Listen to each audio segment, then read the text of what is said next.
My daughter didn't scream or cry. She calmly watched her dress get shredded, and I didn't understand why until she showed me a video. I was furious, but then my daughter's next words left me speechless. My name is Catherine, and I'm about to tell you a story that feels like it was ripped from one of those unbelievable family revenge stories you hear about online. Except this was my life. Hours before my daughter, Isabel, was set to perform at the Lone Star State Dance Invitational, I walked into the chaotic backstage area of the Gaylord Texan Convention Center. The air was thick with hairspray and nervous energy. And then I saw it. My sister-in-law, Brenda, stood over what was once Isabel's magnificent royal blue costume. It was shredded. In her hand, she held a pair of embroidery scissors, a cruel little smirk playing on her lips. "Now my girls will win for sure," she sneered, her voice dripping with venom. For a moment, the world went silent. My blood ran cold, then boiled with a rage I didn't know I possessed. I froze, my mind scrambling for something, anything, to say. This dress, this competition, was everything. But just as I was about to explode, my 15-year-old daughter calmly placed a hand on my arm. "Mom, relax," she whispered, a strange, knowing look in her eyes. She then showed me something that made all the anger inside me vanish, replaced by a wave of incredulous laughter. If you've ever been underestimated or sabotaged by someone who was supposed to support you, hit that like button to let me know I'm not alone in this. To understand why I nearly lost my mind in that Dallas dressing room, you need to understand that Isabel's dream was once mine. Long before I was a physical therapist in the quiet suburbs of Plano, Texas, I was a dancer with stars in my eyes. At 19, I had poured every ounce of my soul, every drop of sweat, into a single goal: becoming a Radio City Rockette. I made it to the final round of auditions in New York City, standing on that legendary stage, the lights so bright they felt like a physical weight. I could taste the victory. During my final solo, I launched into a grand jete, soaring through the air, and landed wrong. I heard the pop in my knee before I felt the searing pain. A torn ACL. My dream didn't just die, it was executed right there on stage. Years of physical therapy followed, which is where I met my wonderfully supportive husband, Mark. When our daughter, Izzy, was born, I saw that same fire in her eyes, that same effortless grace in her movements. I never pushed her, but her passion was undeniable. This competition, this shot at Juilliard, it wasn't just her dream anymore. It was the echo of mine, a second chance I never thought I'd get to see. It was a legacy.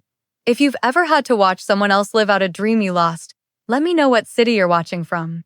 I want to see how far this story of second chances resonates. Our family gatherings were never the idyllic scenes you see in commercials. They were Brenda's personal battlefield, and her favorite arena was the backyard of her sprawling home in Plano during our weekend barbecues. Brenda, who married my husband's older brother, a high-powered attorney, lived in a world of relentless, toxic competition. Everything was a metric of success. While Mark had managed to turn their father's grueling, win-at-all-costs upbringing into a healthy drive, Brenda had weaponized it. Her twin daughters, Haley and Bailey, were not just her children, they were her soldiers. I tried for years to stay above the fray, focusing on Izzy's genuine love for dance, not the trophies. But Brenda made it impossible. "It's a shame Izzy has to practice 6 days a week," she'd say loudly over the sizzle of the grill, a mock-sympathetic look on her face. "My girls are just naturally gifted. It comes so easily to them." She painted my daughter's discipline as a weakness and her own daughter's laziness as a sign of superiority. Every pirouette Izzy mastered was met with a story about how Haley and Bailey had just been accepted into an exclusive summer camp. It was a constant barrage of passive-aggressive jabs, each one designed to chip away at my daughter's confidence and validate Brenda's own fragile ego. She wasn't just a proud mother, she was a saboteur in Lily Pulitzer. Brenda's campaign against my daughter escalated from petty backyard comments to a more insidious form of psychological warfare, perfectly suited for the digital age. The first real blow came a few months ago, right before a smaller competition in Austin. I was scrolling through Instagram when I saw it. Brenda had posted a rather unflattering photo of Izzy, mid-spin and off-balance during a practice. The caption was pure venom masked as affection. "So proud of my niece Isabel for always trying her hardest." Practice makes perfect, sweetie. Dance is life. Keep trying. The comments from her friends were laced with fake pity. Izzy was devastated. Then, just weeks later, I discovered Brenda's true masterpiece. On a popular forum for competitive dancers, a new anonymous account had appeared. It posted a detailed and wildly inaccurate critique of Isabel's technique, calling her powerful but clumsy and questioning her artistic expression. The timing was impeccable, posted just 2 days before a major showcase, and it was clearly designed to get inside her head. It was a cruel, calculated attack. This wasn't just about winning, it was about tearing my daughter down from the inside out. Brenda didn't need to physically harm Isabel to hurt her. She was poisoning her passion one keystroke at a time. Let me know, were you ever the family scapegoat? Type underdog if you know what it's like to be constantly underestimated, or champion if you always had to rise above the noise. I'm genuinely curious to see the balance. The Lone Star State Dance Invitational wasn't just another competition, it was the entire game. The grand prize was a full, all-expenses-paid scholarship to the Juilliard School's summer intensive program in New York City. For a dancer, that's like getting a golden ticket to Willy Wonka's factory. It's a career maker, a chance to be seen by the best choreographers and company directors in the world. We knew the stakes were astronomically high, and we prepared accordingly. We poured our savings, nearly $3,000, into a custom costume designed by a renowned artist in the Dallas Arts District. It was a breathtaking creation of royal blue silk and hand-sewn crystals, designed to look like liquid light under the stage lamps. When Izzy put it on, she transformed from a talented teenager into a true artist. This dress wasn't just fabric and thread, it was an investment in her future, a symbol of all our sacrifice and belief. The night before the competition, as we checked into the Gaylord Texan, my stomach twisted into a knot. Standing at the front desk was Brenda with Haley and Bailey. "What a coincidence," she exclaimed, her smile as artificial as the silk flowers in the lobby. "We're on the same floor, too. So convenient." Mark sensed my tension and guided us away, but I knew. This wasn't a coincidence. This was the final battleground, and Brenda had just arrived with her army. After the anonymous online attack, I knew we couldn't just hope for the best anymore. This wasn't a rivalry, it was warfare, and Brenda was playing dirty. One evening, after a particularly grueling practice, I sat down with Izzy and her fiercely protective teacher, Miss Anya Petrova. Miss Petrova, a former prima ballerina from the Bolshoi, had seen every kind of backstage drama imaginable. In Russia, she said, her accent sharp and precise. "We do not wait for the snake to bite. We charm it, or we remove its fangs." It was then that we formed our little alliance. We brought in Izzy's best friend, Zoe, who was as loyal as a sister and tech-savvy enough to spot Brenda's digital footprints. This was Operation Spotlight. Miss Petrova's idea was brilliant in its simplicity. "Brenda expects tears and fear," she explained. "She feeds on your daughter's anxiety. We will not give it to her. We will give her a target she cannot resist." That's when the decoy dress was born. We found an old costume from a previous season, a similar shade of blue, and took it back to the designer. For a few $100s, he added similar crystal patterns, making it a near-perfect replica from a distance. Zoe was tasked with guarding the real dress, keeping it with her family on a different hotel floor.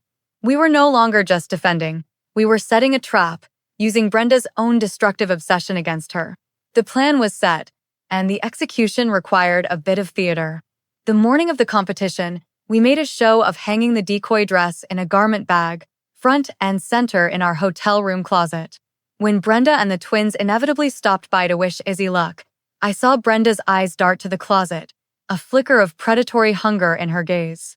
Later, down in the whirlwind of the backstage area, we played our parts perfectly. I told Izzy loudly, "I'm running back to the room for a second. I forgot the emergency hairspray. Don't go anywhere." It was the oldest trick in the book, but for someone as arrogant as Brenda, it was an irresistible invitation. I practically handed her the opportunity on a silver platter. I took my time walking back, even stopping to chat with another dance mom in the hallway. When I rounded the corner back to the dressing rooms, I saw her Brenda, scurrying away, her face a mask of smug satisfaction. My heart hammered in my chest, not with fear, but with adrenaline. The trap had been sprung. I walked into that room prepared for the carnage. And there it was. The decoy dress, our beautiful bait, lay in ruins. The sight of it, so brutally destroyed, was still a shock. If you have ever had to put on a brave face while your heart was pounding, waiting for a plan to work, just type the time it is where you are right now. Let's see all of us here in this moment, turning anxiety into action. I played my part, letting out a gasp that was only half fake. Seeing the shredded silk, the scattered crystals, it was still a punch to the gut, a visceral reminder of Brenda's hatred. I sank onto a bench, putting my head in my hands, making sure my shoulders shook just enough to be convincing. The other mothers in the room started to gather, offering condolences and horrified whispers.